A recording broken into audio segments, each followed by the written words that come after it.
បាទជំរាបសួរបងអតិជនដែលជួយចាក់លើគម្រោងបរិយាសិននេះខាងបងអូនដែលធ្វើការសង់បន្ថែមទៀតទីតាំងនៅក្បែរផ្សារសន្តិភាព200ម៉ែត្រជាប់ផ្លូវ20ម៉ែត្រកែមផ្លូវរត់16ម៉ែត្រខាងបងក៏មានការផ្ដល់ជូននៅ voucher តាក់ទងជាមួយនឹងការបញ្ចុះតម្លៃលើការបង់ប្រាក់បងបន្ថែមទៀតចឹងណាបង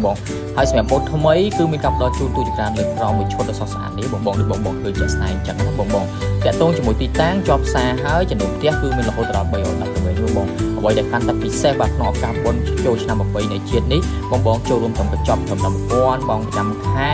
ត្រឹមតែ$350ក្នុងមួយខែដល់ការប្រាក់បានទៀតបងនេះទស្សនវិជ្ជានៅក្នុងបាទ office ខាងបងអូនដែលធ្វើការផ្ដល់ជូននៅ promotion ដល់អតិថិជនគាត់ធ្វើការអបច្រើនបងបងឃើញចាក់ស្ដែងណា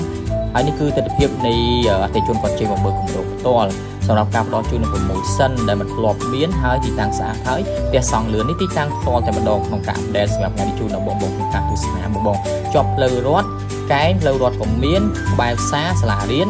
ហើយនឹងមានការផ្ដល់ជូនប្លង់រឹងរត់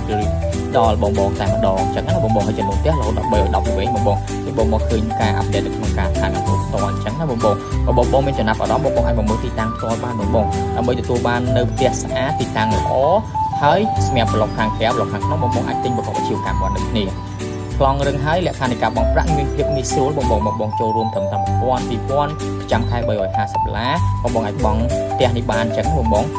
ងចំណាប់អារម្មណ៍អីបងអាចតំណលេខ Telegram មានស្រាប់ឬក៏លេខទូរស័ព្ទផ្ទាល់ដើម្បី call មកខាងក្រុមការងារហើយឬមួយក៏បងជិះមកមើលទីតាំងផ្ទាល់ដើម្បីលើកបានទីតាំងស្អាតហើយសូមអរគុណជម្រាបលា